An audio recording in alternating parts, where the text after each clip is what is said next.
Dios les enseña a ellos, po. Les enseña a adorar, cómo tienen que hacerlo, cómo tienen que acercarse. Y también proporciona para ellos un tabernáculo, ofrendas, sacrificios. La verdad es que él le dio un esquema completo de cómo era la adoración. Entonces yo Ya. creo que inicia con el llamado y termina, como decía usted, un pueblo sirviendo, ¿no? Desde un pueblo que era esclavo a un pueblo servidor. Ya, perfecto. Antes de que vaya Evelyn, tomo la idea que dice Macarena, estos dos elementos. El llamado, que es lo más Ok, básico, lo primero, y luego toda la enseñanza que va relacionada. O sea, se les enseña cómo debe adorar. No es como que los dejaron ahí en el camino. Ya, perfecto. Ahora sí, Evelyn. Bueno, yo iba a decir muy similar a lo que decía la hermana, que en el Pentateuco el Señor instruyó, ¿cierto?, cómo tenía que ser la adoración y digámosle así, había reverencia, era más solemne, pongámosle así, porque eh, haciendo una comparación con nuestros tiempos, eh, hoy en día muchas veces diciendo que uno está adorando al Señor, se sale, me parece, de que no sé si decirlo normas de adoración, pero se van a otro extremo. Entonces, en el Pentateuco estaba tan claro el tema de la adoración instruido por el Señor para su pueblo, y ellos le daban, bueno, no todos, ¿no? Pero los que realmente amaban al Señor le daban la importancia necesaria, paso a paso, cómo hacerlo, cómo llegar eh, al altar. Y no sé, eso era lo que quería rescatar, pero se me fue algo que lo iba a decir, pero ordenando mis ideas voy a volver a pedir Ya, la ningún palabra, problema. hermano. Ya, igual después voy a retomar un punto que dice Evelyn, que igual lo vamos a tocar en la siguiente sección cuando comparemos un poquito con nuestra realidad. Cuando habla ella de estas como extremos, porque se habla de que en el Pentateuco y en esa sala se queda súper claro de que dan instrucciones específicas. Esto debe ser hecho de esta forma, de esta otra. Es muy, y es una expresión muy coloquial, perdón, muy a prueba de tontos. Es como, esto es lo que tienes que hacer, no, no hay otra manera, no hay otra forma. Pero sin embargo también, a pesar de eso, el pueblo en esa época toma otros extremos, otros caminos que traen ya consecuencias obviamente distintas y negativas. Ya, respecto a esa pregunta, ¿alguien más quiere compartir algo? Respecto a la primera consulta que hice, la relación entre adoración y Pentateuco. Ya voy a indicar yo. Ok, mi hermano Alexander, que no lo he escuchado hace un rato, si nos puede compartir desde su apreciación las similitudes entre la adoración y el Pentateuco.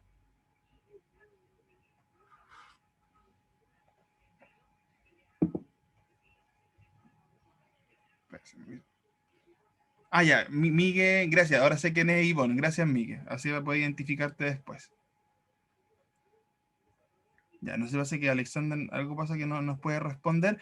Hermano Miguel, aprovechando que lo volví a reconocer. Relación entre adoración y Pentateuco. Hola, buenas tardes. Lamentablemente tengo mala mi cámara, así que no puedo prenderla. Me disculpan por eso, por favor. Sí, en realidad creo que, ¿cómo se llama? Que la relación que hay, creo que Dios parámetro, principio y mandamiento para poder, de alguna forma, poder ordenar ese tipo de adoración que tenía que, en el fondo, ¿cómo se llama? Utilizar o hacer el pueblo de Dios, los redimidos. Yo creo que para mí es eso, un orden que Dios le da en cuanto a ciertas normas, ¿ya? Eso más que nada. Ya, perfecto. Ahí mi hermano Miguel nos comparte un poquito desde la visión de las normas y las reglas. ¿Alguien quiere aportar algo distinto a lo que se ha dicho hasta ahora? Porque todo va como en la misma dirección. Aportar un complemento a la idea que estábamos hablando recién. Profesor, Sí. bueno, para mí, hay o la cadena que hay, digamos así, porque todo va como bien en consecuencia una cosa con otra. Por ejemplo, Dios sacó al pueblo de Israel, lo sacó de Egipto. Entonces, el pueblo venía con muchas malas costumbres de la idolatría y de todas esas cosas. Entonces, Dios le tuvo que enseñar todo de nuevo, porque Él lo apartó, lo sacó, pero no para que siguieran en lo mismo, sino que para hacer de ellos una gran nación, un pueblo santo para Él. Entonces, Dios tampoco los dejó solos, sino que les enseñó y les dijo paso por paso, les dio las pautas, les dio todo para que ellos solamente obedecieran, para que ellos realmente aprendieran a adorar al Dios verdadero. Ya, perfecto, Entonces, mira. para mí eso es, por ahí va la idea. Ya, perfecto. Mi hermana Trinidad da un énfasis distinto, que cuyo énfasis es Dios les tuvo que enseñar de cero. Les tuvo que enseñar, y luego con la expresión a prueba de tontos, con peras y manzanas del tema. Y fíjense que era necesario, bueno, lo hemos conversado anteriormente en el curso, el pueblo no era el mismo pueblo que llegó a Egipto en el tiempo del patriarca José, era un pueblo muy distinto, era un pueblo que había perdido a Dios, que ya no lo conocía, que estaba influenciado grandemente por Egipto y cuyo carácter se reflejó después de su salida, o sea, con las múltiples veces que desobedecieron, que fueron rebeldes, que rechazaron a Dios, etcétera, etcétera. O sea, esta necesidad de tener que enseñarles de cero a cómo había que adorar, ¿ya? Ahora, tomando lo que dijo mi hermana Trinidad, conecto una segunda pregunta, ojalá pueda ir escuchando a otros también y a otras. Eh, ¿Qué hubiese pasado si Dios no los hubiese enseñado de cero? ¿Qué hubiese pasado si Dios, por ejemplo, hubiera sido más, a ver, más like, voy a decirlo así, y les hubiese enseñado más a la rápida, sin tanto detalle, sin tanta ceremonia, sin tanto requisito? ¿Qué hubiese pasado en ese caso?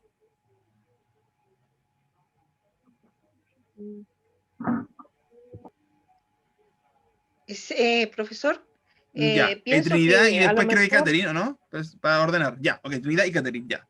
Sí, hermana. pienso que si Dios no le hubiera enseñado, se hubiera perdido el pueblo, pues hubieran seguido las mismas nomás de ser idólatra, no hubiera habido esa diferencia que Dios siempre quiso marcar de tener un pueblo santo, un pueblo diferente, un pueblo escogido para Él. Entonces, si Dios no hubiera actuado en ellos, no les hubiera enseñado, ellos hubieran seguido por la suya, adorando los ídolos que a ellos les convenía, y hubieran seguido igual nomás. No, se hubiera perdido para mí el pueblo. Ya no hubiera habido un pueblo predilecto, un pueblo escogido de Dios, que eso es lo que Él siempre quiso para Israel. Ya, mira, acá mi hermana lo atribuye y tomo su respuesta como si eso, o sea, si Dios no hubiese sido tan específico, detallista a la hora de enseñar, el pueblo se hubiese perdido definitivamente. Ya, interesante visión. Mi hermana Catherine, y ahí vemos quién va complementando. Sí, buenas noches a todos. Disculpen, yo no me conecto mucho por cámara, pero muchos de ustedes saben que tengo un bebé. Bueno, no está en bebé, pero ahora está durmiendo. Bueno, yo parto viendo que la adoración es adorar a un otro, es una especie como de admiración. Y en este caso también adorar a este Dios que tiene tantas virtudes, tantas cualidades que veíamos también en Pentateuco. A este Dios santo, a este Dios magnífico, que todo lo puede, que todo lo hace, y que era pero era el único Dios. Y si bien ellos ya venían con malas mañas, como decía la hermana, con muchos rituales de adoración muy distintos, Dios tenía que enseñarle como Él quería que adoraran, porque finalmente a Él quería, para Él es la honra, para Él es la adoración. Entonces tenía que ser, yo quiero que me adoren, pero de esta manera, porque yo soy de esta manera, porque mi esencia es así. Entonces, si no hubiera puesto esos lineamientos, siento yo que hubiese sido una adoración distinta, como ellos pensaban que era, y hubiese sido un poco desordenada. Entonces, como decían, se dio tanto detalle, pero también para conocerse, porque igual la adoración tiene que ver con la comunión, con la relación con un otro. que es de 2 personas. Entonces, él también se mostraba como era, su esencia, y cómo debiese adorar. Entonces, viendo la pregunta, yo creo, como tal decía la hermana, se hubiera desvirtuado la adoración. Hubiese sido como algo más híbrido y adorado entre el dios Sol, entre Baal y entre tantos dioses que había en ese entonces.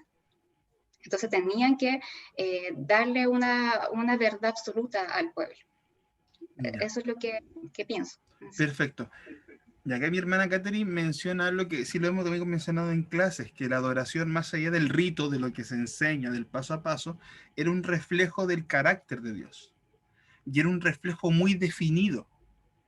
Lo hablábamos hace una semana atrás cuando hablábamos de la pureza y la impureza. O sea, Dios es un Dios puro, es un Dios santo. Por ende, todo lo que implicaba impureza era algo muy marcado en el ritual, de lo que no se podía hacer o cómo uno no debía contaminarse, o el carácter del santuario, el carácter del tabernáculo, el carácter del sacerdote. O sea, todo era una señal de esa pureza, que también era parte de su carácter.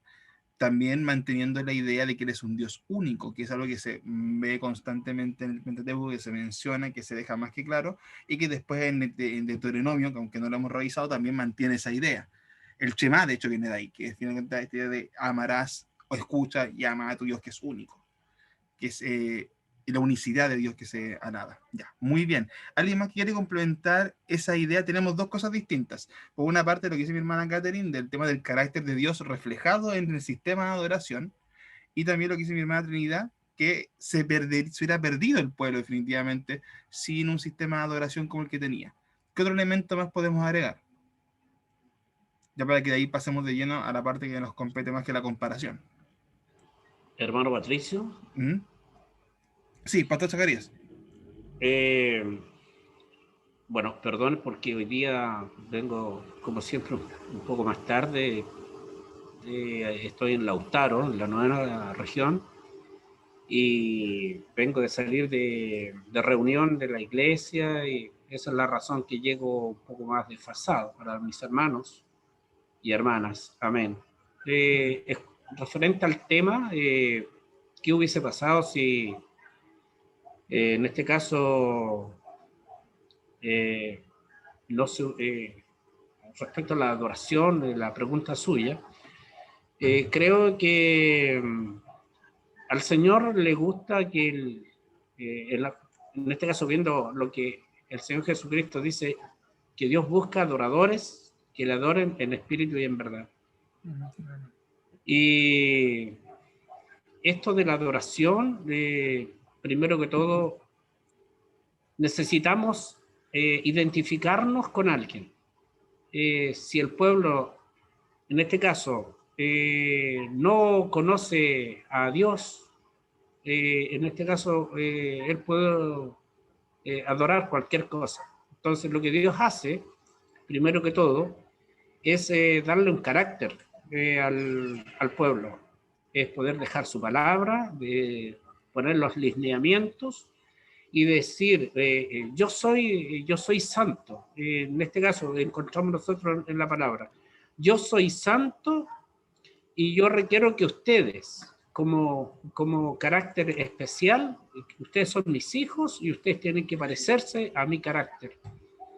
Entonces, le da el Señor una oportunidad de conocerlo y seguirlo, porque en su buena voluntad Él no quiere que ningún alma se pierda, según lo que dice Pablo a Timoteo. En su esencia, Dios es bueno y siempre está guiando a y termino con esta,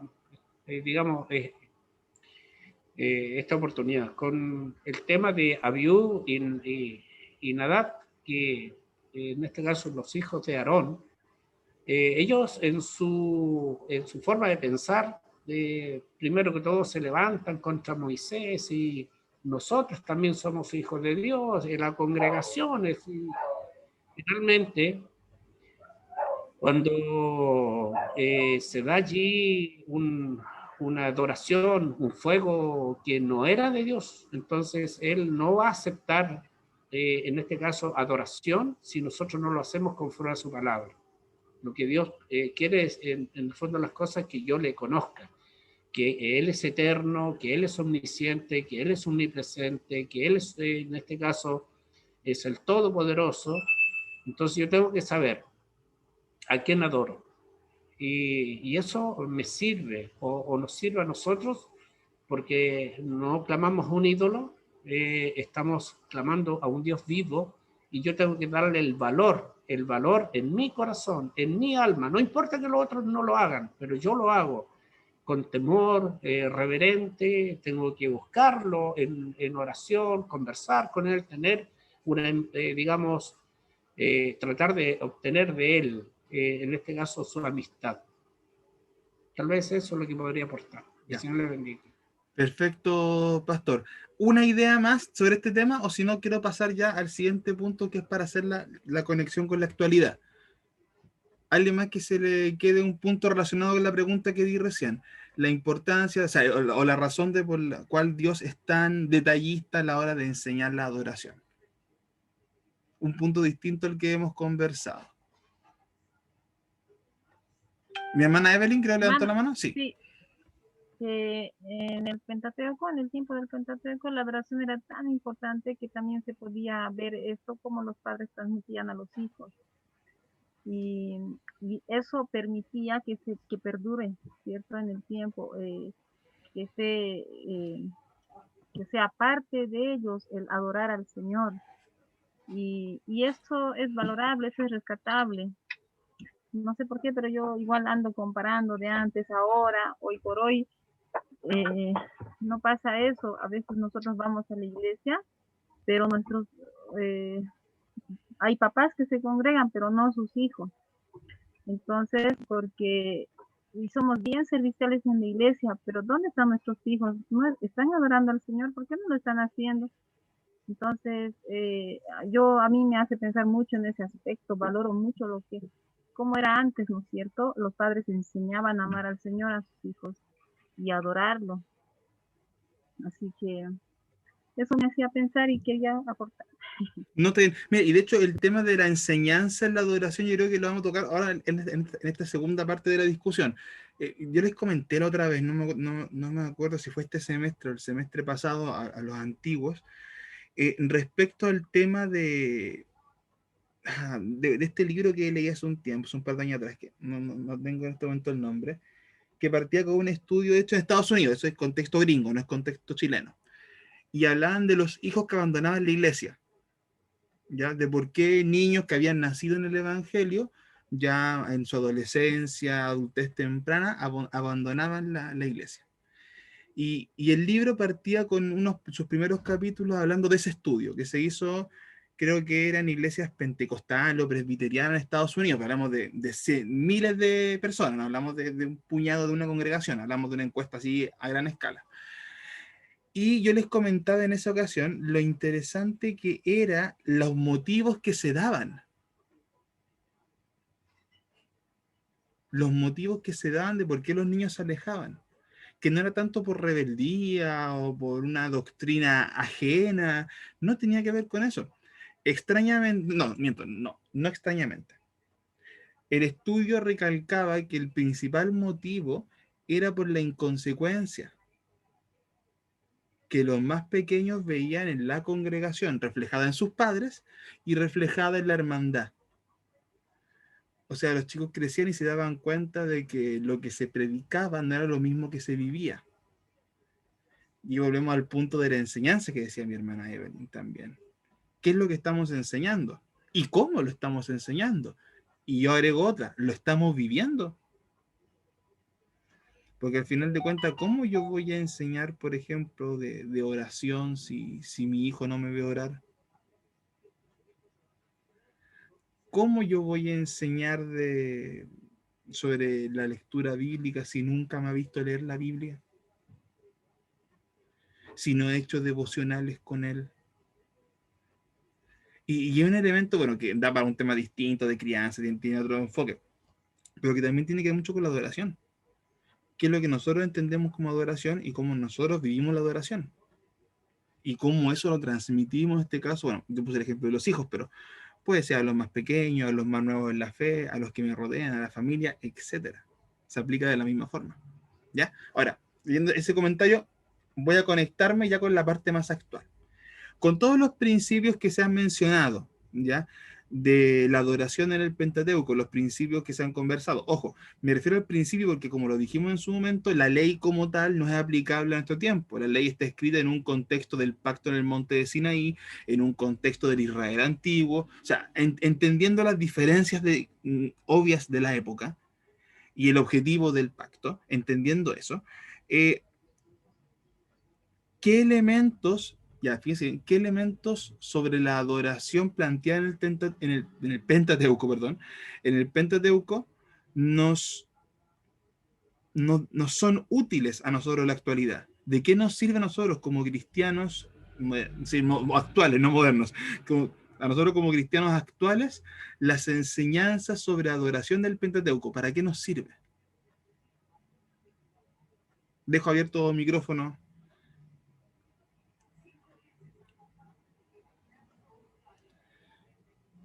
Ya, voy a tirar yo. Mi hermana Inés, ¿anda por ahí presente?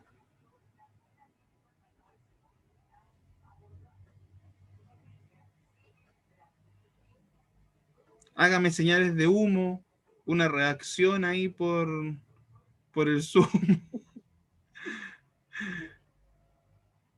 Ya, voy a hacer...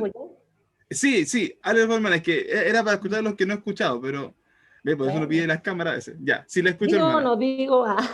No, diga no, hable hermano. Yo creo que cuando estaba el Pentateuco hace la figura profética de Jesús, ¿cierto? Porque antiguamente era un sacrificio de un animal, pero todo en el tabernáculo, todo hablaba de Jesús, ¿cierto? El lugar santo, el lugar santísimo, todo hablaba de él. Entonces, hoy por hoy en día, ¿qué nos queda de eso? Es que a través de Jesús, de su sacrificio único, nosotros podemos acercarnos al Padre, porque nosotros vivimos en el tiempo de la gracia. Entonces, Dios no nos ve a nosotros, no nos ve nuestros pecados, ve a Jesús. Entonces, esa figura profética que se mostró en el Pentateuco después se cumple a cabalidad en la vida de Jesús. Entonces nosotros podemos acercarnos, orar, clamar al Padre a través de Jesús.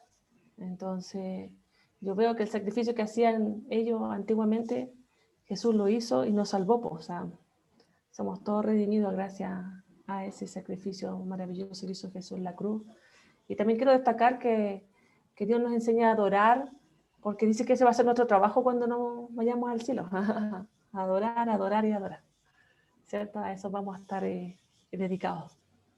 Ya, perfecto, interesante. Ahí mi hermana Macarena da mucho énfasis el tema de la figura profética de Cristo y lo que esto implicaba, que también es obvio. Hay que entender la Biblia, la enseñanza bíblica es progresiva. O sea, elementos tempranos que nos enseña la palabra se ven o se aplican de forma más plena mientras más avanza en el Nuevo Testamento, específicamente lo que menciona mi hermana respecto al Cordero Redentor, que es lo que nosotros ya conocemos ahora a cabalidad como Cristo. Y ojo, y es por eso que cuando uno termina el Pentateuco tú quedas con muchas preguntas, ¿eh? Cuando uno analiza todas las cosas, tú quedas con dudas, porque si tú eres solamente la Torá, o solamente los 5 libros, o solamente el Pentateuco, hay cosas que no están todavía definidas ahí, y es obvio que no estén definidas. Y cuando uno las lee en función a los profetas, en función a los evangelios, etcétera, se te aclara la película en gran manera. Bien, sigo la ronda. ¿Qué otros elementos son aplicables o son importantes recalcar para nosotros como cristianos actuales? Hugo. Yo, hermano, algo cortito. Evelyn y Hugo. Ya, lo mío es muy cortito. Yo solo iba a decir que actualmente podemos adorar al Señor, ¿cierto? En nuestro trabajo, en la casa, mientras caminamos, en la iglesia, porque sabemos que Dios no se limita a 4 paredes, ¿cierto? Y también eso se veía en el Pentateuco, porque la adoración era una práctica familiar, estaba encabezada por el padre de familia, su responsabilidad era transmitirla de generación en generación, y la adoración era sencilla. No, tampoco había un lugar específico para adorar, pero era simple y constante, continua. La adoración era una actitud continua a Dios. Y eso es lo que yo rescato de antes para la actualidad. Ya, mira, acá mi hermano nos agrega adoración continua. Ya, súper bien. Hugo y después Miguel, que me habló por el chat. Buenas noches. Bueno, yo lo que traté fue la adoración, pero centrándome en la alabanza como una parte de la adoración. Ah, ya, está hablando ya de tu ensayo, como para conectar el Sí, tema. Ya, es que, súper, es que- súper. y tomé un poco como ejemplo el cántico que sale de Moisés y María cuando cruzan el Mar Rojo. Y ahí te muestra cómo debes adorar. Todo el cántico es básicamente exaltar la grandeza de Dios, lo que hizo por nosotros, quién es Él, lo que va a hacer por nosotros. Y eso traté de contrastarlo un poco con las alabanzas que hoy día muchas veces escuchamos, donde no se ve en ninguna parte a Cristo en el centro de la alabanza. Entonces, claro, si yo voy a la adoración como la alabanza, creo que hoy día hemos dicho el salmo, las alabanzas que hay dentro es Cristo, pero hoy día nos encontramos con alabanza donde el centro es bendíceme Señor, tú me puedes levantar. Sutilmente se habla de Dios, pero si uno lo analiza, el centro está en mis necesidades y en lo que quiero que Dios haga por mí, pero no hay una exaltación ni un reconocimiento a la grandeza de Dios. Llevando la adoración, enfocándome en la alabanza. Ya, acá Hugo toca un punto ya mucho más específico, el cántico. Ya, así vamos a decir, sí, el cántico, que es una parte tradicional, ojo, no solo en nuestros cultos, sino que en la antigüedad. En la antigüedad se cantaban salmos, se cantaban himnos, o sea, no es algo ajeno. Ya con esto no quiero decir que la música es mala, no tengamos problemas con el tema de música, pero sí, claro, es un elemento central en nuestra cultura evangélica actualmente, y eso es innegable. Y claro, acá por lo menos Hugo plantea, ya es una comparación, mejor dicho, de los cánticos, de la poesía, de la exaltación que tú ves en el Pentateuco, que destaca, bien como él decía, las cualidades de Dios, las bendiciones que nos ha dado, de dónde nos ha sacado. De hecho, muchos de los cánticos tienen que ver con un poco rememorar la historia de cómo el pueblo es liberado de una otra forma y es rescatado del exilio, o sea, de la cautividad. Y tiene que ver con eso, o sea, siempre está, volvemos al tema, en el centro la idea de que Dios es único, de que Dios es santo, de que Dios es fiel, de que es Dios de pacto, etc. Y ese es el eje de eso. Ahora, si lo analizamos en la actualidad, a nivel musical, me voy a quedar en esa área, tú te encuentras con elementos muy variados, ya, muy variados. Tú vas a encontrar alabanza más bien enfocada en lo mismo que dice Hugo, solamente con, digámosle, distintos tipos de ritmo. Otros que tienen que ver mucho con el aspecto testimonial, otros que tienen que ver mucho, bien como decía él, como más bien, y esto una vez me lo explicó un músico, si es incorrecto me corrigen, que muchas veces los cánticos de alabanza tienen dos focos, de arriba hacia abajo o de abajo hacia arriba. No, al revés, pero mi mano va al revés que mi voz. Muchos que van enfocados como lo que Dios habla al ser humano, otros que son lo que uno como ser humano clama hacia Dios. ¿Ya? Ahora, como dice Hugo, hay muchas de ese tipo de canciones que uno tiene que buscarle lo que dice de Dios. Y aquí, por favor, yo les pido de todo corazón hacer un ejercicio, y esto no es pelar a sus congregaciones, por favor, no las conozco, no sé cómo lo harán, pero hagan un ejercicio, yo lo hago de hecho, ojo, esta es una cosa que yo sí hago con respecto a las alabanzas que generalmente son nuevas o que las van sacando en las iglesias. Eh, Hagan este análisis, de dónde viene, es lo que Dios me dice, qué es lo que destaca, y se van a dar cuenta que hay mucho tipo de alabanza, llamémosle de compositores bien contemporáneos, que cuando uno hace el ejercicio casi no hablan de Dios, de hecho pasa piola como canción romántica. Y hay algunos hermanitos que pasan piola con canciones románticas. Hay unas creo que no voy a decir nombre porque después me van a enojar, pero de algunos hermanos conocidos. ¿Ya? Dígalo, dígalo, no, dígalo. algunos que riman con ropero, pero... No, pero a lo que voy es que pasa en algunos casos, y esto no quiere decir que sean malos cristianos ni nada, no voy a ese punto, pero quiero que enfoquemos el motivo original del cántico, volviendo al tema que planteaba Hugo, el motivo del cántico, que era, al igual como todo, exaltar las cualidades de Dios. ¿Y para qué usamos el cántico ahora? Que ojo, no es mal una canción de amor, por favor, no me entiendan el ejemplo. Pero si el objetivo de ese canto es para un culto, es para exaltar, es para unirnos todos en un mismo sentir de adoración, como se dice normalmente, ¿qué es lo que estamos cantando? Así que detalle también con eso. Ya, Miguel, ahora sí, ¿dónde es la palabra?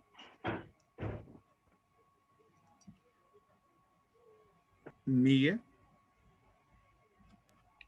Ok, sí, más que nada, bueno, sabemos que la oración implica una relación, santidad, obediencia, gracia, gozo, perdón y todas esas cosas. Bueno, es la forma como nosotros vivimos una vida espiritual.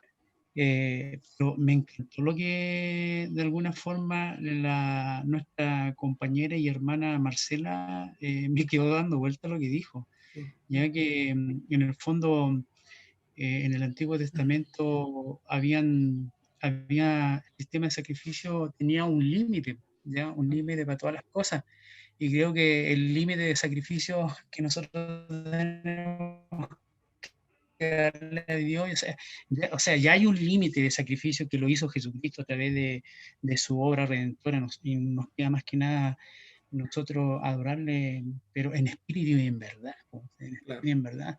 Entonces, cuando yo discutimos un poco el tema de la oración y que yo no compartía muchas cosas y que estaba en contra de muchas cosas en cuanto a ver, a la línea melódica, por ejemplo, a los ritmos, qué sé yo, y a las escalas, por ejemplo, que hoy en día el músico utiliza para poder incluirla en la música cristiana. O sea, ¿de dónde yo saco eso? ¿De dónde yo lo saco? O sea, yo tengo que saber también, o sea, no es solamente una letra linda de alabanza a Dios, sino que también tengo que entender la música en la cual yo estoy tocando. Entonces, me quedo prácticamente con lo que dijo la hermana Marcela. De verdad que el sacrificio en el Antiguo Testamento tenía un límite, y así como ahora el sacrificio a Dios es Jesucristo, y nosotros nos queda solamente alabarle y adorarle en espíritu y en verdad. Y en un principio, como decía usted, o sea, que la boca no hable tanto, sino que más nuestras acciones en adoración. Entonces, con esas cosas yo en el fondo me estoy quedando. Yo, de verdad que yo seguí mucho tiempo una línea X en el tema de la adoración. Cuando yo hablo de la adoración, ahora estoy hablando de la alabanza, lo que yo hacía en la música, qué sé yo. Pero con el tiempo me di cuenta que eso en el fondo para mí no estaba bien, ¿ya? Y quiero, ¿cómo se llama? Igual decir también que si dije algo muy fuerte en la clase anterior, igual pido perdón y disculpa por haber dicho, a lo mejor no, pero por ahí alguien dijo que nosotros cruzamos, había una línea muy delgada y estamos ahí en el momento preciso en el cual podemos cruzarlo. Entonces, me quedo con lo que, la forma como lo dijo la hermana Marcela, me agradó mucho, lo comparto mucho, de verdad. Y eso más que nada. Amén. No, mira, gracias a mi hermano Miguel. Bueno, primero que todo, se agradece la aclaración, porque también a veces uno se abandera mucho por los temas, porque son temas que Dios nos ha tratado, que son temas que Dios nos ha tocado de diferentes formas. Y también es bueno hacer esas aclaraciones para que justamente no se preste ni para ofensa ni para malos entendidos tampoco. Parto por ahí, creo que es súper saludable plantear. En segundo lugar, un poco retomando lo que decía Marcela, o sea, perdón, Macarena hace un rato, respecto a la figura de Cristo que está presente y es la que tenemos actualmente. Y también... Perdón, profesor. Ah, Perdón, profesor. Era la hermana Macarena, yo dije hermana Marcela y es hermana sí, Macarena. por eso me quedó grabado, pero sí, era Perdón. Macarena. Sí, que hecho, Marcela Pereira no se iba a conectar hoy día, me avisó. Estaba viajando por un tema laboral, así que estaba complicadita. No, paréntesis. O sea, sí hay una Marcela, pero no estaba hablando Marcela, estaba hablando Macarena recién. Y lo segundo con lo que dice Miguel, y quiero ahí enganchar para seguir un poco deslizando el tema en estos últimos minutos, para que terminemos ya 9 y comencemos con clase. Esta idea de que todo era adoración. O sea, voy a hacer el paréntesis con el pueblo. desde las posiciones en las que ponían las carpas, era una forma de exaltar a Dios que estaba al centro, y fíjate este detalle, que estaba al centro del pueblo, y que era un simbolismo de que Él habitaba con ellos y que era lo más importante. La forma en que se hacía el ritual, los utensilios, que en su momento discutimos un poco los diferentes significados que tenían. O sea, cada cosa que estaba relacionada con el pueblo y que es parte de la ley al final de cuentas, tenía que ver con adoración. Y no adoración a nivel general, no adoración a nivel alabanza, ya para que se haga la diferencia. Pero todo tenía que ver con eso. Absolutamente todo. Y ese es un elemento, si usted me pregunta a mí, y ahí voy a tirar para seguir discutiendo, yo creo, a mí parece, que no quiere decir que además esté malo, pero los énfasis que cada uno le da. Para mí, si hay un elemento que es importante y rescatable para que hagamos un comparativo entre una realidad y otra, es que la adoración estaba presente en cada acción que se hacía. Y ahora llevemos eso a dos realidades, hogar e iglesia, porque lo voy a separar. A nivel de hogar, ¿qué cosas hacemos y qué cosas no hacemos que resaltan la grandeza de Dios, su pureza? Hay familias que yo le he visto que hacen altares familiares, que hacen espacios de oración, que hacen estudio bíblico, donde, por ejemplo, no se ven ciertos programas o no se escucha cierta música porque se atribuye a algo que no es agradable para Dios. Hay otros que usan su hogar para hacer estudios bíblicos, y me consta porque poco menos que han hecho, llamarle minicélulas en su hogar, que también es una forma. Hay otros que, no sé, por medio, me acuerdo de Halloween, que me decía un hermano que, claro, él no celebraba Halloween, pero cada vez que iba a tocar la puerta, él salía a predicarle a los cabros chicos. y era una forma re simpática también, y de hecho lo destaco. Pero a lo que voy es que, ¿qué es lo que yo hago en mi hogar? Al igual como lo hacía el pueblo, para recordar la grandeza, la santidad y quién es Dios. Porque nuevamente, la ley hebrea te implicaba de que todo lo que tú hacías era adoración. O apuntaba para ese sentimiento de pureza y de santidad que veíamos hace un rato. Ahora, voy al segundo elemento, iglesia. Nosotros como iglesia, lo que hacemos es de santidad, es de adoración. Y me voy desde las cosas más sencillas a las cosas más complejas. Porque cuando un hermano o hermana que está haciendo de ujier saluda a alguien y lo recibe, yo siempre he dicho, a mí la pega de ujier es un ministerio esa cuestión. Es ministerial. Porque tienes que tener un discernimiento, tienes que tener una empatía, tienes que tener muchas cualidades que son cosas muy, muy vistas por ahí nomás, pero todo lo contrario. Desde la forma en la cual se predica, incluso, no sé, voy al extremo, cómo yo decoro la iglesia. Esto no quiere decir más o menos decorada, pero quiere decir qué es lo que estoy buscando exaltar. Y así podríamos entrar a un montón de cosas minuciosas. Ya, la limpieza del templo. Y así nuevamente enumeramos la parte musical, el tipo de alabanza, lo que hablaba hace un rato Hugo, cómo enfocamos el tema de la música. Los que ministran, y aquí no me quiero poner legalista, pero y lo dejo como un tema debatible en algún momento. ¿Qué persona puede estar ministrando? O sea, alabanza, palabra, alguna responsabilidad, qué persona sí, qué persona no. Porque ahí volvemos a debates de tiempo no tan antiguos tampoco. Casos reales que uno escucha. Una mujer que con su pololo, que eran los dos hermanos en la iglesia, tienen relación antes del matrimonio, la niña queda embarazada, pero el chico sigue tocando y la chica no, porque se le da la guatita, entonces, o sea, hello. Sarcasmo, por favor, para que, no sé, dejarlo claro que después la grabación me echa el agua. ¿Hasta qué punto una persona puede estar ministrando las cosas santas? Que nuevamente son temas que son debatibles. Entonces, Ya para dar la palabra para ir cerrando un poco esta sección. ¿Qué elementos concretos, vamos a irnos a lo concreto, podríamos aplicar de las enseñanzas del Pentateuco a nuestra vida personal, en nuestro hogar y a nuestra iglesia? ¿Qué elementos aprendidos en Pentateuco, basado en la adoración obviamente, deberíamos o podríamos aplicar ya sea en nuestros hogares o en nuestras congregaciones? Dejo micrófono abierto.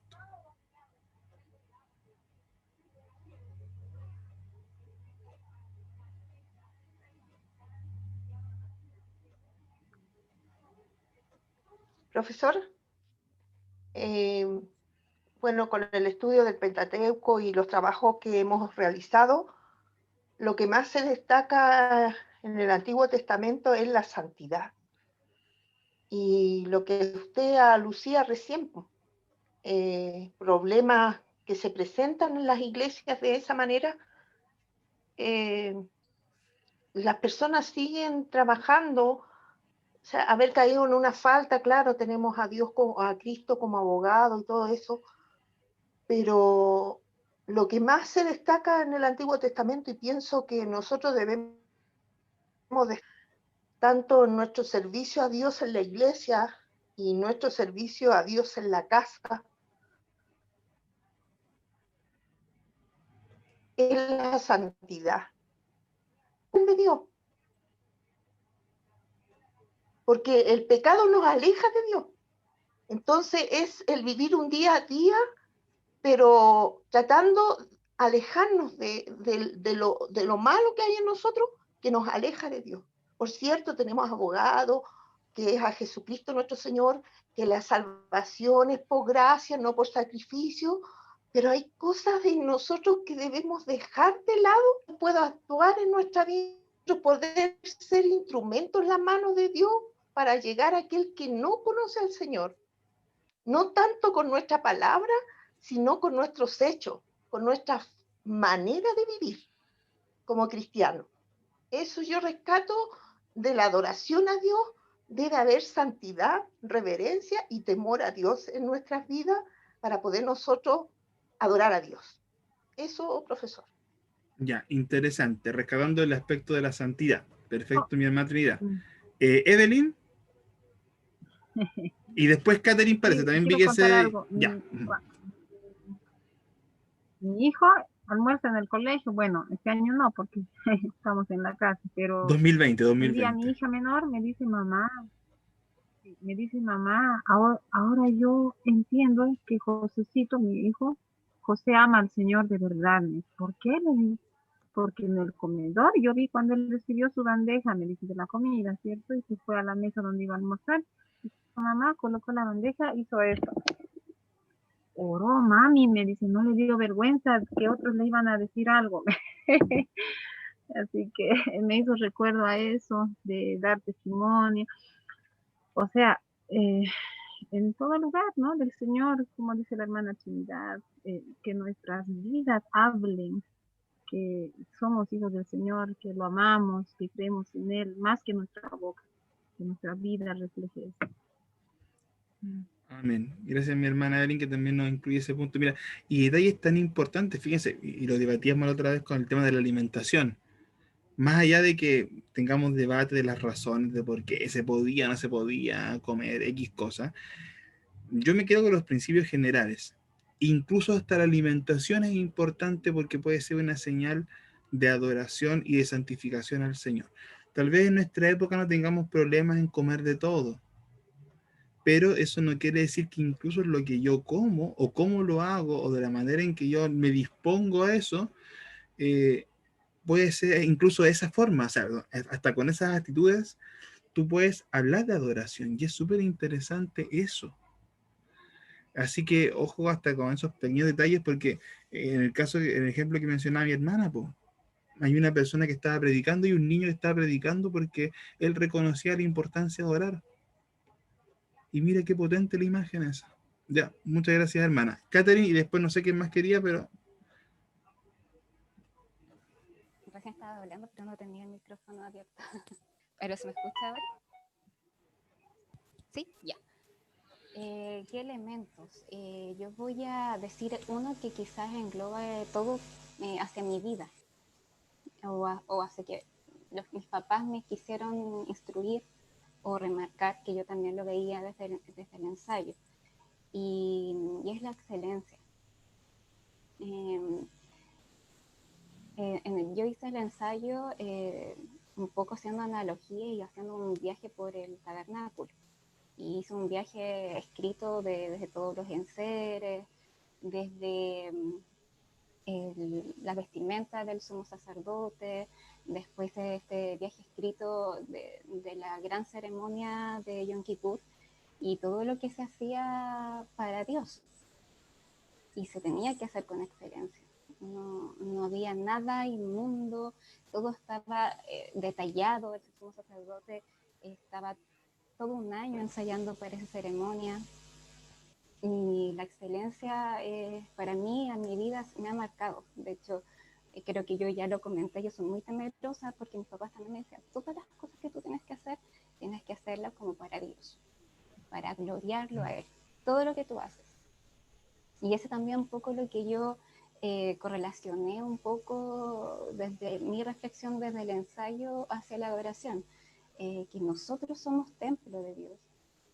Nosotros somos tabernáculo de Dios, con la presencia de Dios dentro, y todo lo que hacemos tenemos que brindar un servicio. Mi vida está a servicio a Dios, y por eso soy tan temerosa, porque si soy trabajadora tengo que ser la mejor trabajadora, no para mi ego, sino que para Dios. ¿Cómo quiere Dios que yo sea este oficio, esta profesión, ejercerla? Y desde ahí también vinieron cosas a mi vida, porque yo ejerzo mi profesión hace 10 años y sí, mucha gente le ha gustado cómo he trabajado, pero nunca quise trabajar para las cosas de Dios por ese miedo. Un poco lo que decía el hermano Patricio, de que tengo que estar pura completamente, y sentía que no podía estarlo, y no podía darlo con excelencia. Y siempre me doy cuenta de alguna imperfección que tuve, que lo pude haber hecho más, y quizás no lo hago por un ego de narcisismo, sino que es para Dios. Y si es para Dios, tiene que ser perfecto. Obviamente uno no tiene que caer a los extremos. Yo ahora, recién a mi edad, estoy perdiendo un poco el miedo con las cosas de Dios, porque yo nací una cristiana, toda la vida he estado siendo cristiana, pero nunca había puesto al servicio a las cosas de Dios por lo mismo. Y recién ahora, embaucándome en esta cosa del IDN, que recién he un poco salido de los miedos y un poco hablar de Dios. Me refiero como a estudios, a compartir la palabra, porque claramente en evangelizar, hablar con colegas, cosas así, sí lo he hecho. Pero sí me llamaba mucho la atención que la gente me preguntaba que lo hacía, que marcaba una diferencia del cómo lo hacía. Y era un poco a eso, era de que no lo estaba haciendo para ellos, sino que estaba haciendo para honrarlo a Dios. Y en sí, aunque no pueda con mi fuerza, esa es la reflexión que yo hice, digamos, con la adoración. Desde que lo que yo como, desde lo que yo me visto, desde cómo hablo, todo mi ser tiene que ser para adorarlo a Él, y por ende tiene que ser dar la gloria a Él. Y esa es la excelencia. Eso es lo que... Amén. No, gracias a mi hermana Catherine. Mira, para ir sumando elementos, santidad, excelencia, bueno, uno lo ve reflejado en las actitudes que se dan en el sacerdocio, que todo tenía que ser de una forma muy bien cuidado, la preparación para un sacrificio, el mejor animal que está en las mejores condiciones, no podía ser cualquiera, la condición espiritual del sumo sacerdote, que tenía que ser una vez al año en el día de la expiación, hacer todo ese proceso, y que tenía que hacerlo bien. O sea, nuevamente, cada detalle tenía que hacerse de la mejor forma posible, porque era para Dios, literalmente era para Dios. O sea, no era una palabra bonita, era literalmente el comentario, literalmente la expresión. Y eso es destacable totalmente. Y eso nos lleva también a nosotros a evaluar el nivel de excelencia con el que hacemos las cosas. ¿Ya? Yo todavía, y aquí voy a ser autorreferente para dos cosas. una buena y una mala, parto con la mala. Me tocó aprender en el paso de los años y aprender a la mala por los retos que Dios mismo da, a cuando uno predicaba tenía que preparar las cosas bien preparadas y no como de estudiarlas, sino prepararlas en oración, en ayuno y todo. ¿Por qué? Porque, y este estaba con la cosa buena. Yo cuando era chico era medio tartamudo. Yo de hecho pues hablo rápido, en exceso rápido. Ahora estoy controladísimo como era años, décadas atrás. Bueno, el asunto es que yo me puse a hacer teatro en la media y eso me ayudó mucho para soltar, para mejorar la vocalización, la modulación, etc. Y el tema es que con el paso de los años me creí el cuento, po. No, vendiéndole agua a los peces, po. Chamuyento, salvando disertaciones 5 minutos antes, poderes especiales. Pero claro, eso llevado a la predicación no corresponde, ni debe hacerse. Me tocó aprenderlo a la mala. Y darme cuenta de que no podía presentarme ante el Señor con un mensaje, un devocional, hacia el lote. Y me tocó pasar vergüenza y aprenderlo más de una vez. Duro de cabeza me encima, te costó. Pero hoy te puedo decir, he aprendido que elementos relacionados con el culto, especialmente cuando transmite la palabra, para mí son sagrados. O sea, si a menos que sea una cosa muy puntual o muy de emergencia que puede darse, trato de no hacerte nunca un sermón, nunca una reflexión al lote. No. Porque eso es lo que tú entregas para Dios. Y dije un ejemplo sencillo. Y también, y ahí va el ejemplo bueno, porque si no el profe queda mal toda la noche. Y lo grabé más encima. Sí, pues, y lo otro que tiene que ver con las cosas que hacemos, llámale comillas artísticas. Bueno, para el que me conoce hace tiempo, a mí me gusta teatro, es que hago teatro, hice mucho tiempo teatro en la iglesia, teatro callejero, predicamos, evangelizamos harto. Y bueno, la esposa de Hugo debe acordarse, porque ese tiempo Hugo a veces no estaba en la iglesia todavía, en la nuestra, cuando hacíamos las horas parafernálicas de teatro. La época era parafernalia. O estabas recién llegando o no estabas, pero estaba así la esposa de Hugo. Y yo me acuerdo que era muy divertido, porque hasta esa época, cuando uno presentaba especiales o obras, era así nomás, pues normales. Y no, pues yo tenía escuela de teatro. Entonces cuando me dieron el poder, me puse no tirano, pero sí horrorosamente exigente. Y me acuerdo que tuve unos rounds muy buenos con algunos hermanos en esa época, porque había que ensayar hasta la muerte, po. Y ahí sí era un buen sentido, era como, ya, esto hay que hacerlo para el Señor, pero ¿cómo voy a ensayar 2 días para hacer la cuestión? No, po. Y era horrorosamente obsesivo. Y había otros hermanos que también me empezaron a seguir la burra. La maca en el baile, o sea, había mucha gente que se manejaba en diferentes áreas, pero comenzamos a agarrar los gustitos. Y de ahí ser una época en que nos pelaban tanto como iglesia que éramos parafernálicos para hacer obras. Pero más que parafernálicos, era uno, dedicar tiempo, porque era básicamente una muestra de adoración directa, el mensaje, todo lo que hemos conversado, nada era lote, nada era chamullento, era hecho con nuestras capacidades, pero todo el cuidado que podíamos y toda la revisión que podíamos. Y fue una época muy linda, tengo mucho cariño, pero iba el tema de la excelencia, que si ensayábamos hasta reventarnos, no era porque no era por el ego, era por lo que íbamos a presentar. ¿Y a quién se lo presentábamos? Que no era tanto a una congregación, sino que era nuestra, digámosle, nuestra altar de adoración de nosotros como iglesia. Y eso tú lo puedes aplicar a muchas cosas, a nivel de alabanza, adoración, musicalmente hablando. Aquí no me quiero meter en las capacidades musicales de cada uno o de cada congregación, que puede ser más o menos limitada, pero el tiempo que uno dedica, porque entiende a quién le estás entregando ese elemento de adoración. Si hago un estudio bíblico, si hago un PowerPoint, si yo preparo una clase, si yo preparo una enseñanza, los que tienen escuela dominical, por ejemplo, a cargo. Oh, no, se me olvidó la clase para mañana, ¿qué voy a hacer? Ya no importa, bajé de internet, lo primero que pillé. No. Entonces, esos elementos de excelencia hay que tenerlos presentes porque nos va conectando, o nos va recordando, mejor dicho, más que conectando, nos va recordando hacia quién estamos entregando todo lo que hacemos. Y ese es un detallito.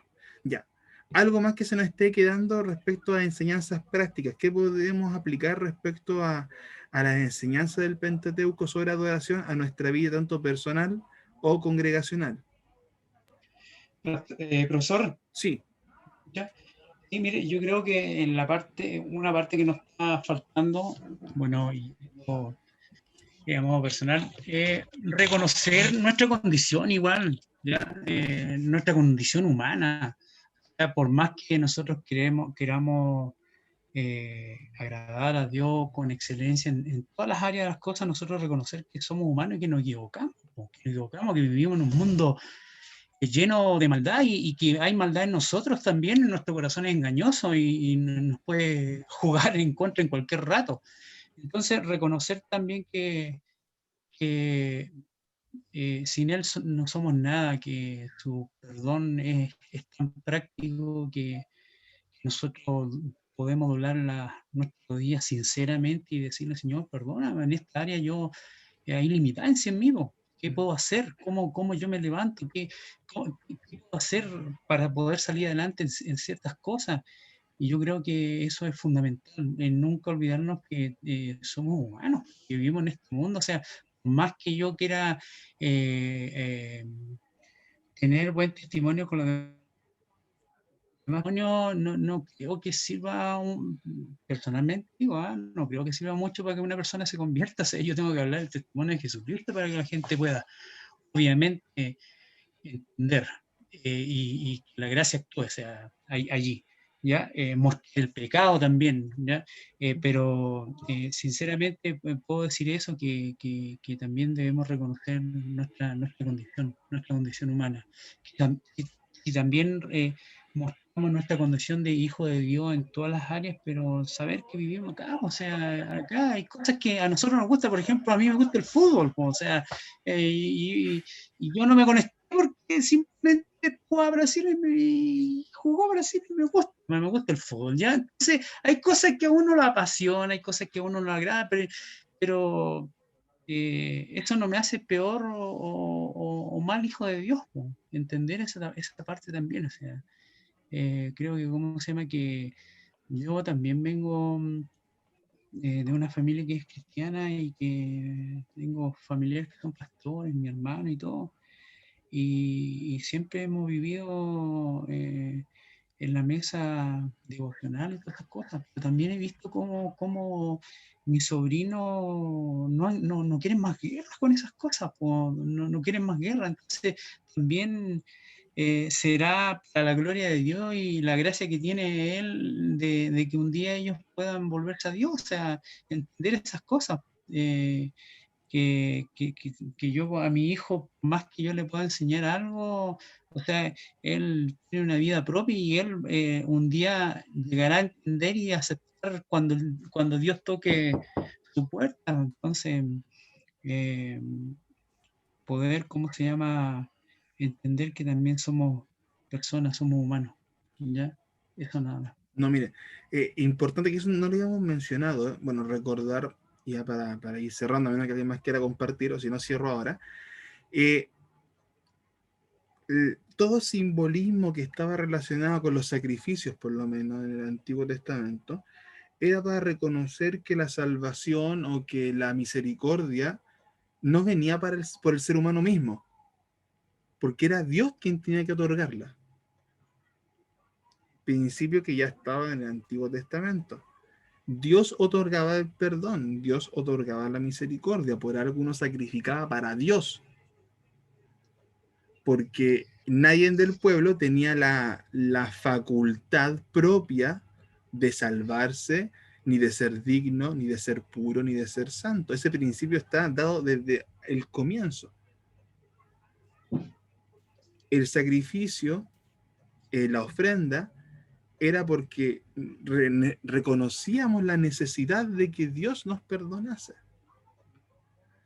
Y qué bueno que toca ese punto, porque al final de cuentas, claro, uno obviamente está en un camino buscando la santidad, de conocer más a Dios, de purificar más nuestro ser, nuestro pensamiento, nuestras acciones para hacernos más a Cristo, etc. Pero tampoco se nos puede olvidar que, cierto, somos humanos y que pecamos y que tenemos que estar muy atentos examinando nuestro corazón siempre, para que no vaya a ser que caigamos en un momento en soberbia, en egocentrismo, en autosuficiencia o en cualquier tipo de pecado. Ayer, de hecho, estábamos, bueno, Marisol no se alcanzó a conectar, pero estábamos con Hugo y Marisol ayer en las disertaciones de historia de la iglesia, y una de las reflexiones que creo que fue el mismo Hugo que compartía, de que al final de cuentas incluso los mismos reformadores, que son nuestros, llamémosle, modelos a seguir, en muchos sentidos, no eran para nada perfectos. Para nada. Lutero tiene un historial también fuerte. Era todo menos hombre perfecto. Y así. Y eso es porque son humanos. Dios los usó con sus defectos, con su humanidad. El mismo Moisés no era perfecto. Dios lo usó con todos. David, hablemos de David. Que no voy a decir epíteto sobre él porque mi padre decía palabras fuertes, pero tiene mucho que ver con el carácter de David. Entonces, si nos vamos al Antiguo Testamento, Pedro era chorizo, po. Pedro andaba con espada en mano, po. La roca de la iglesia cortando orejas, po. Cortando orejas. Cortando orejas. O sea, uno se imagina que, no sé, vamos a la actualidad, el obispo más importante, no sé, de las iglesias pentecostales haya salido hace 3 años de la cárcel por homicidio. Estaríamos todos tirando un grito al cielo seguramente. Pero esa es la gente que Dios muchas veces usa. Y todos, ojo, algunos en pecados más visibles, en otros en pecados más, comillas, graves para la sociedad. Otros en elementos más sutiles. Y es por eso que como creyentes tenemos que recordar quiénes somos, de dónde venimos. Y ese es un elemento que no hayamos mencionado, de hecho, que bueno que Miguel lo haya mencionado, que es importante respecto a la adoración del Antiguo Testamento y que nosotros en el Nuevo Testamento también lo vemos en Cristo, con la gracia, pero que la misericordia no viene por nuestras cualidades, viene porque Dios la dio. Ya, no sé si Hugo parece que ¿sí? Sí. Ya, para que vaya cerrando también. Es que entiendo tu postura, pero creo que tenemos que tener cuidado, porque podríamos caer en el hecho de que nadie es perfecto, y de hecho es así, y justificar tal vez nuestro actuar y llevar una vida acomodada, ¿cachai? Ya. O sea, voy a seguir así mi vida porque yo veo la Biblia, todo el mundo es así, y justificarnos de alguna forma. Entonces también tenemos que tener cuidado con eso, porque al final Dios nos manda a ser santos. O sea, entendemos que todos tienen defectos, pero tener cuidado con la mirada que le damos a eso, ¿cachai? Porque en otras partes, cuando Pablo le escribe a Timoteo, le dice que sea ejemplo en conducta, en fe, en todo. Entonces, hay que tener un poquito de cuidado con esa postura. Ya, tomo el enfoque de Hugo y espero que no sea malentendido. Qué bueno que me lo comentas. Sí, ojo, no me refiero a un tema de liviandad o de tibieza, para nada. Porque, insisto, como dice Hugo, el llamado de la Biblia es a ser santos. Vuelvo al ejemplo de Israel. Israel, a pesar de todo lo que yo les comentaba, pagó por no ser santo, pagó por su idolatría y pagó feo. O sea, hubo una consecuencia porque ellos no siguieron la instrucción de Dios. Los últimos discursos que da Moisés antes de terminar el Pentateuco tienen que ver básicamente con una rayada de cancha super heavy. Léanse Deuteronomio 30. No sé si era del 10 en adelante o del 15 en adelante, Deuteronomio 30. Y el discurso que se pega a Moisés es al hueso. Estas son las opciones, esta o esta. Si no tomaste la opción buena, es muerte. Es, ¿cómo es la palabra que usa? Se me fue. Es cautividad, es cuando los dispersan, todo eso, es destrucción. Y está bajo tu mano. Y se lo recalca un montón de veces. De ahí está bien, tomo lo que dice Hugo. Y ahí gracias para que no quede seguir dando vuelta. Es cierto, somos imperfectos. Somos pecadores. Nuestra condición es de pecador. Y aquí no hay nadie que salve de eso. Pero nuestro llamado es a la santidad, es a parecernos a Cristo, nuestro modelo más directo y más concreto que seguir. Y si no perseveramos en eso, también nos va a tocar, aunque no era solamente del pueblo por el contexto, pero nos va a tocar recibir maldición. Y así decirlo. Porque la bendición viene con seguir la palabra, viene con seguir al Señor, y si no vienen las consecuencias. Y eso, lamentablemente, también tenemos que hablarlo, aunque suene feo, aunque no suene popular. Y nuevamente, hacemos la diferencia, que le doy la palabra a Macarena. Hacemos la diferencia. ¿Somos imperfectos? Sí. ¿Tenemos que nosotros mismos ser ejemplo de misericordia? Sí, tenemos que serla. O sea, yo no voy a ir al típico ejemplo de Jesús y la mujer que iba a ser lapidada, apiedrada por adúltera. Y este es un ejemplo que yo siempre uso, que lo encuentro el más conocido y el más claro. Jesús dignifica a esa persona. A la evitar que la apedren, es dignificarla. La está reconociendo. No es una cosa, no es un objeto, merece dignidad. Pero antes de cuando todo el mundo se va y quedaron solitos, Jesús se la tiró firme. Vete y no pequéis más. Porque estaba pecando. El famoso saqueo, que uno lo canta en las escuelas dominicales, que el hombre chiquito que estaba en el árbol y es cancioncita para los niños, es cierto, Jesús dignifica a Saqueo, lo dignifica como ser humano. Saqueo, bájate de ahí, vamos a comer a tu casa. Lo dignifica, porque eso es una señal básicamente para reconocerlo, porque Saqueo era súper mal visto en el pueblo por su truculencia, por su condición y por su delito, porque hizo delito el tipo. Estuvo con el Señor, comió con los amigos, con todas las malas juntas, todo el mundo. Pero ¿qué pasa al final? Jesús le pone la marca raya también, pues le pone así, hay que hacer esto. O sea, dignificar a una persona, tener misericordia ante esa persona y básicamente ser de bendición para ella, no quiere decir que uno no reconozca el pecado. Y eso también corre para nosotros. El Señor es misericordioso, pero no juguemos con la misericordia y con la gracia, porque eso después nos pesa. Entonces, sí, mira, que gracias por la aclaración de Hugo, que no fuera a quedar ese punto como malentendido. Gracias. Y no sé si alguien me iba a comentar, creo que alguien vi que se desconectó. Macarena, ¿ya? Van como 4 veces que digo que termina, pero no importa, dale. Me gusta cuando yo quisiera agregar el último punto respecto a los sacerdotes, que cuando los sacerdotes, bueno, estaban bien, ellos exhortaban al pueblo, ¿cierto? Eran los que transmitían el mensaje de Dios, y cuando los sacerdotes, ellos estaban presentes, ¿cierto? Entonces el pueblo tenía mucha adoración, pero si ellos bajaban, el pueblo también bajaba y como que se iba perdiendo, como que se iba esfumando esa adoración. Entonces ahora en pandemia, nosotros, ¿cómo lo hemos vivido también? Porque no está el pastor, no está el culto, no estamos, o sea, cómo nosotros hemos vivido ese mismo proceso que se vivía en el Antiguo Testamento cuando estaba la presencia del sacerdote, ahora con los pastores, que no hay culto hace 8 meses, la iglesia está encerrada. Hemos sido capaces de seguir ayudando a nuestra iglesia, porque, por ejemplo, entre más tiempo pasa, menos gente se conecta, no sé, por los estudios bíblicos, al culto, y como ese mismo proceso que lo vieron ellos a través de los sacerdotes, lo estamos viendo hoy día en pandemia. Nuestra fidelidad como resultado después de 8 meses, 10 meses, cuando igual las lucas han fallado, o sea, ahí puedes decir, oye, yo en pandemia ganaba 100 y sigo ganando 100. En el caso mío, nuestros ingresos se fueron, o sea, bajaron muchísimo. Entonces, ¿cómo nosotros podemos decir, oye, nosotros nos mantenemos fiel a la obra, seguimos apoyando la obra, seguimos congregándonos, seguimos estando ahí fiel a lo que Dios un día nos dio? Eso. A mí, mira, interesante ya para cerrar con esto, la fidelidad de Dios también manifestada actualmente. Porque claro, todo nos ha cambiado, no cambia el fondo. No cambia el fondo, cambian las formas. Y también cómo podemos permanecer fieles dentro de esta forma distinta. ¿Ya?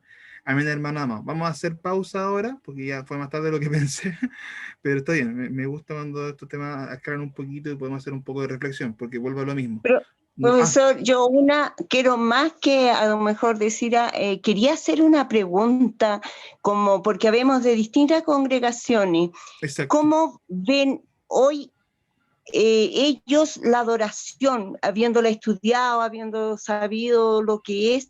¿Cómo se vive en cada congregación? ¿Usted cree que realmente hay adoración dentro de las iglesias?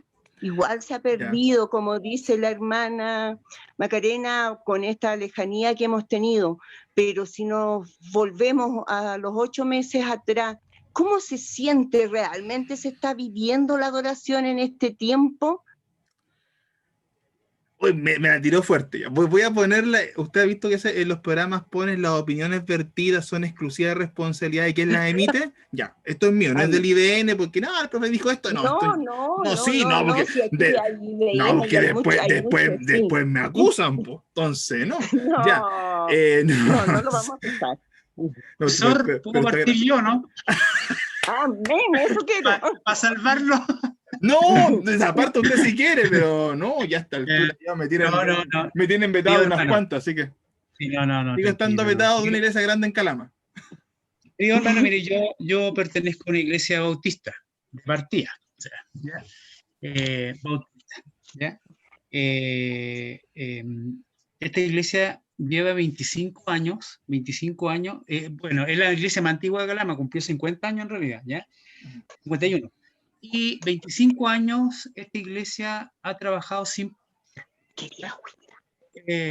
pastor, porque el último pastor que estuvo hace 25 años atrás cometió un error y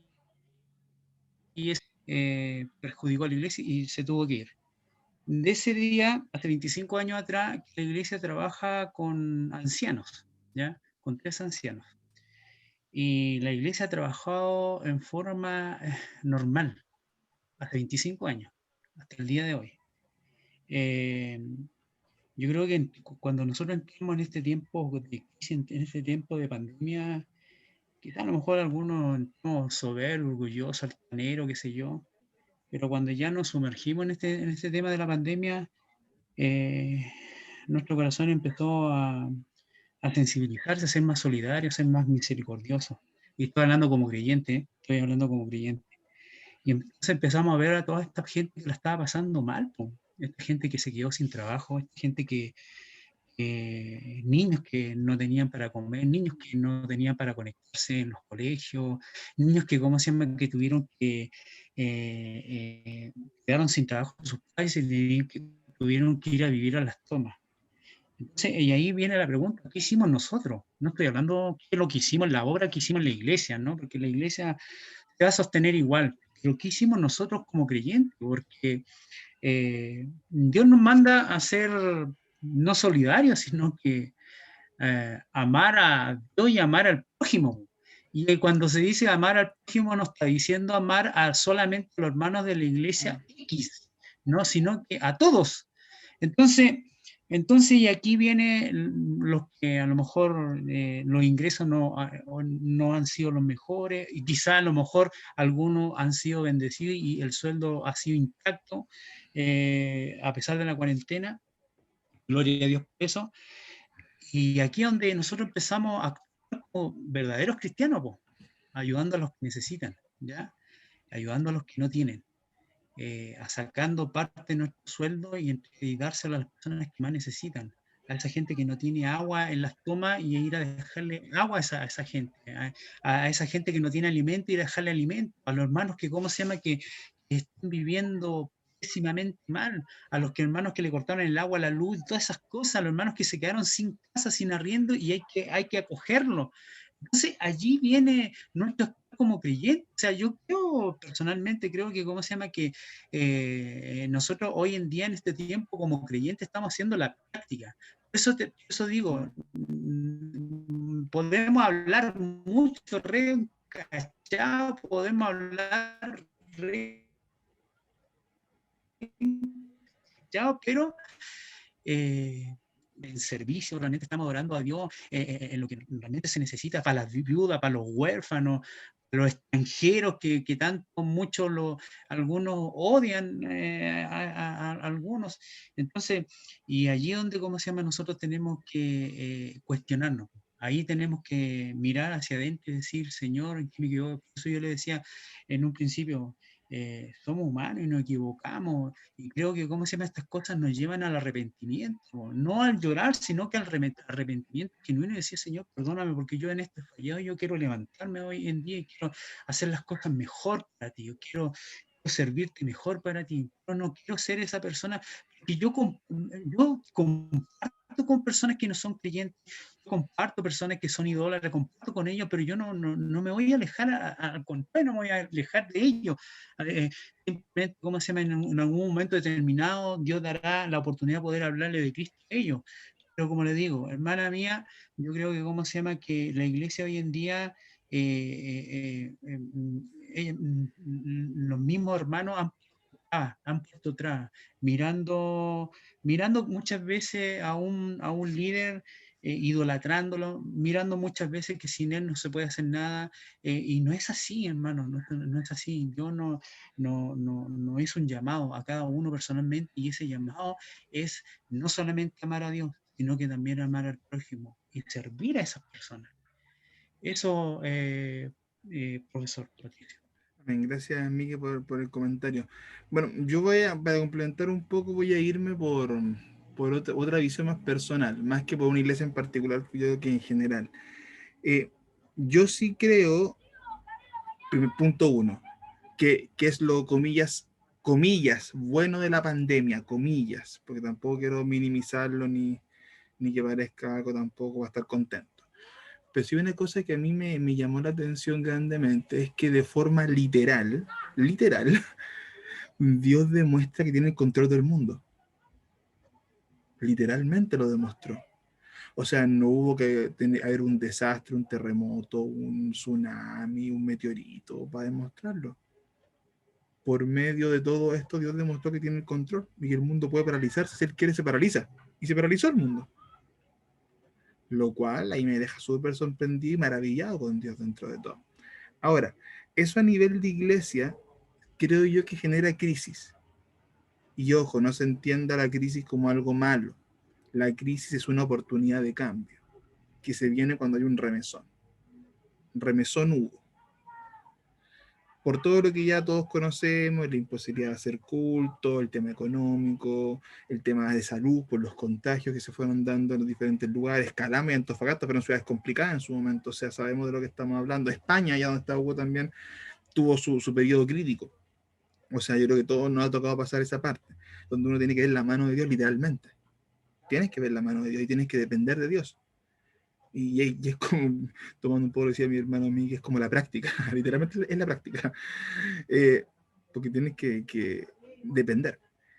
A nivel eclesiástico, genera crisis porque cuestiona nuestros métodos, y me refiero a todos, nuestros, me hago responsable, nuestros métodos, incluyendo IBN, nos cuestionó nuestros métodos.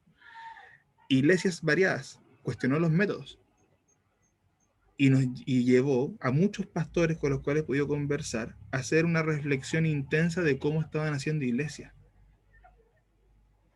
y de cuánto esto obligó a replantear lo que era la iglesia.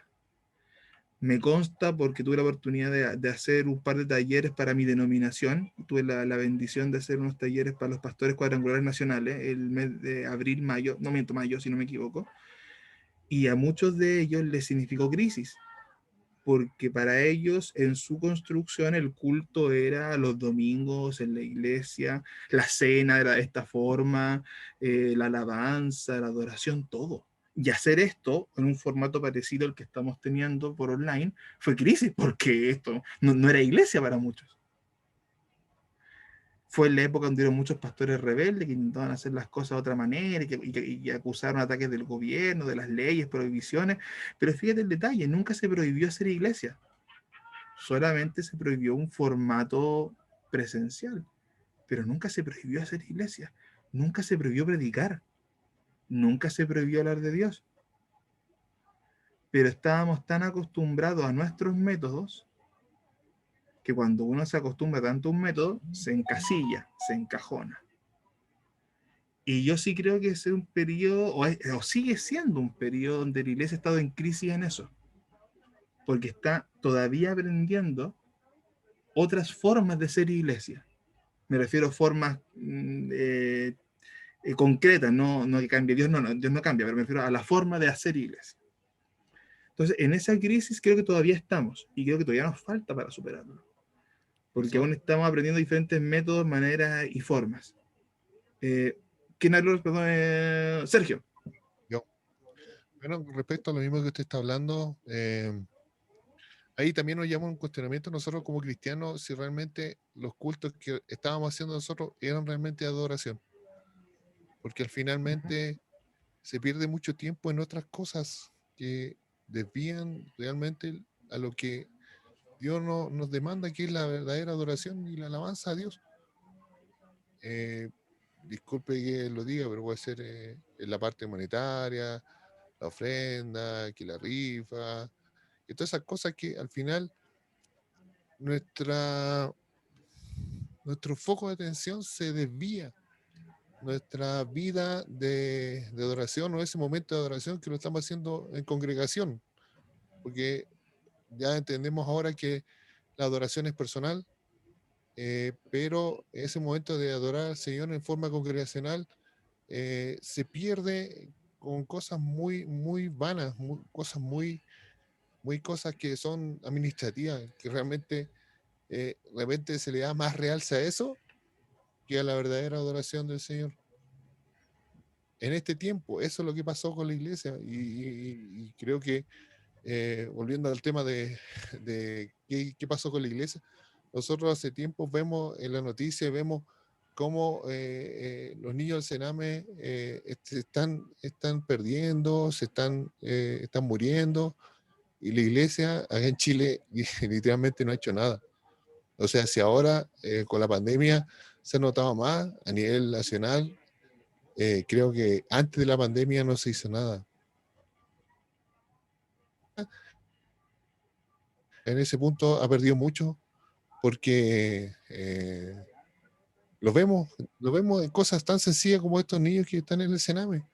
En vez de guiarlo espiritualmente, en vez de guiarlo con una palabra, con un estudio, los niños van allá a aprender a ser más delincuentes. Entonces, nosotros tenemos que hacer una autocrítica como iglesia a nivel nacional o a nivel espiritual, a nivel individual. Cada iglesia debe hacerse una autocrítica. Porque ¿en qué hemos fallado como iglesia? En muchas cosas. Y la adoración a Dios es una de las principales, de las cuales se ha perdido. Y hemos perdido el foco de lo que realmente es un culto de adoración al Señor. Oración, cántico, alabanza, una adoración de corazón al Señor se ha perdido. Y se le da un tiempo, y ese es el problema de ahora, que se le da un tiempo limitado. Se le limita quizás las reuniones, los cultos, no nos podemos pasar porque los hermanos viven muy lejos, o no nos podemos pasar porque quizás el hermano se puede enojar.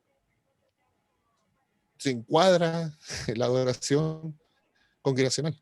Pero ahora entendemos, bueno, con el trabajo que Dios nos permitió hacer, se entendió que la adoración es personal, pero qué bonito sería que todos tuviéramos la misma vara, en la misma adoración al Señor. Esa es mi opinión, profe. Gracias, Sergio, también por compartirnos esa visión. ¿Alguien más que se nos quiere agregar? Porque igual Inés dejó una pregunta súper buena y creo que es importante irla compartiendo. Sí, bueno, yo entendí la pregunta como hablaba de la adoración, no sé si estaba bien, pero yo solo entendí qué pasa con la adoración, con la alabanza en la iglesia, no sé si va por ahí. Pero de todas formas, tocándolo de ahí, yo creo que esto nos permite cuestionarnos un poco qué es lo que íbamos a hacer a la iglesia. Porque, claro, hoy día como tenemos los puntos online, nos paramos frente al monitor. ¿Adoramos o no adoramos en el momento de alabanza? Porque si no lo hacemos, eso quiere decir que a la iglesia íbamos a adorar la alabanza más que adorar a Dios. ¿Cachai? Porque si en la iglesia lo hacía, entendiendo que estaba adorando a Dios, pero estaba con mis hermanos, entonces, ¿estaba realmente adorando a Dios o estaba como en un momento de éxtasis emotivo, de comunión con mis hermanos? Porque si no lo estoy haciendo ahora, no soy capaz de hacerlo ahora, eso me permite cuestionarme un poco cómo era realmente mi actitud. ¿Qué estaba haciendo en la iglesia en esos 45 minutos, una hora que se supone que estábamos adorando? Porque nos cambiaron el lugar. Pero nosotros entendemos que Dios sigue estando. Entonces, yo creo que enfocando así la pregunta que hacía la hermana, no es tanto tal vez un análisis a nivel de iglesia, sino que es más que nada un cuestionamiento personal. Porque en este momento cada uno puede responder por sí mismo nomás, porque uno no sabe si el hermano en la otra casa, que está en la pantalla, él de verdad está adorando. El asunto es qué estoy haciendo yo. Interesante, bien, bueno, tomando lo que dice Hugo. Claro, nos lleva a un cuestionamiento personal, pues yo cómo voy a evaluar lo que hace el otro tras de la pantalla. y ese elemento es interesante igual considerarlo, o las razones por las cuales se conectó tarde, no sé, el ejemplo de los que tienen hijos, pues si yo estoy con el hijo, la comida, que se mezcló esto, otro, y es una mezcla de cosas, pero también como dice Hugo, ¿qué es lo que iba a hacer en ese momento? Adoraba, pero si no lo estoy haciendo atrás de la pantalla, ¿qué es lo que hacía en verdad? Iba a compartir, y a tener estos momentos de éxtasis que son súper debatibles, estos momentos emocionales muy intensos en la iglesia, que da para un tema distinto. Y ahí nace una pregunta, es re importante, o sea, si Dios nos creó para adorarlo a Él, amén, ¿cierto? Entonces, si no sabemos adorar a Dios acá en la tierra y Dios nos permite llegar a su presencia, ¿qué vamos a hacer arriba? Es una pregunta. Si nosotros debemos entender lo que es la adoración, ahora en este momento acá en la vida, no podemos esperar estar delante del Señor y cómo se adora. Eso es muy importante, este tema, esto es lo que está usted tocando en este tiempo, profesor, y se agradece mucho porque a mí me ha ayudado mucho en este sentido, en la verdadera adoración al Señor. Bueno, gracias. Y como les digo, pero antes de dar la palabra, como les decía, al final de cuentas, ¿por qué para mí es importante estos espacios, hermanos? Porque para mí sería re fácil pasar la materia y listo, termino. Pero Instituto Bíblico no es solamente esto, sentamos a leer la Biblia y aprendiendo la Biblia. Tiene obviamente una función pedagógica, pero ¿de qué nos sirve eso si no somos capaces de aplicar el conocimiento? Por eso una idea de un ensayo para que ustedes sufrieran un rato.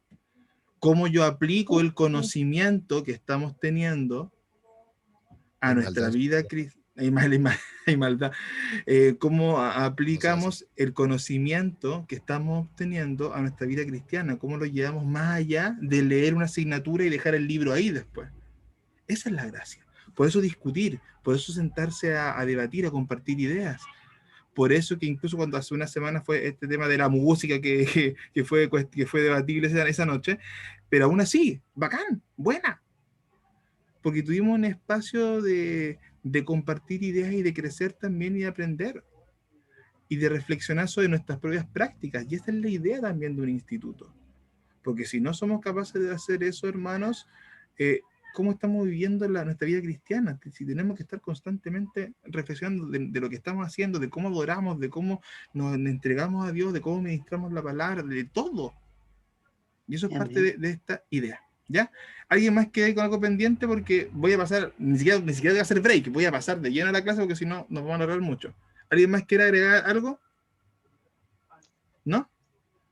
Yo, Patricio, la verdad es que escuchaba al hermano Hugo y sí me llamaba la atención porque él dice, lo estamos haciendo nosotros solos en nuestra casa. Y a veces yo creo que es más fácil hacerlo en casa, porque estamos solitos, yo y él, es decir, yo y Dios. A veces en la iglesia nos interrumpen muchas cosas y nos cuesta darnos ese minuto de adoración. Yo les voy a contar algo que con lo que yo me gozo en realidad, que yo tuve el honor, así lo siento yo, de poder cantar y alabar al Señor en lengua angelical. Es decir, que yo creo que el Señor lo molestaba tanto que yo canto muy mal, así en lo común, muy mal. Y siempre anhelaba eso en mi corazón. Y decía, Señor, yo quiero alabarte, pero nunca me imaginé que iba a ser a ese nivel. Y la verdad, es decir, la hermana Melissa pertenece a mi iglesia y ella puede confirmarlo, es decir, no es una cosa que yo lo esté diciendo. Y es maravilloso levantarse, como dice el hermano Miguel, adorando. Y no me pregunte a mí qué pasa o qué se siente, pero yo sí sé que yo salía de la tierra, es decir, yo no pertenecía, me apasionó mucho, aunque me costó enormemente hacerlo, porque entraba por un lado, entraba por otro.